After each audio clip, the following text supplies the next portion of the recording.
За, Эрдэнэ 2-ын дарга та миний асуултанд хариулсангүй. Юу энэ манай ажлын хэсгийн дүгнэлтийг би та нарт явуулна, та бүхэнд явуулна. Энэ дүгнэлттэй нэгдвэл та санал нэгдэж байна уу? За, хоёрт нь тэр байгууллагын нууцд авсан, ер нь бол энэ технологийн алдаа гарсан чинь тэр барьцалдуулагч 5%-ийнхаа одоо тэр технологиг л өөрчилж тэр гурил байгууллагын нууцд авснаас болсон гэсэн ийм дүгнэлтийг бас ийм ижлэхэн дүгнэлт гараад байгаа шүү дээ. Тэгэхээр байгууллагын нууцд яхаараа тэр барьцалдуулагчийг байгууллагын нууцд оруулж аваад худалдаж авдсан бэ?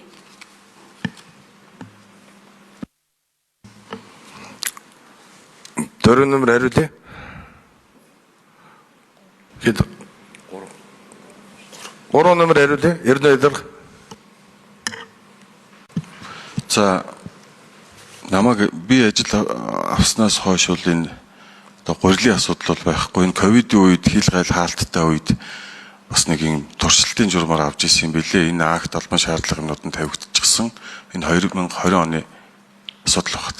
21 оны асуудал багт.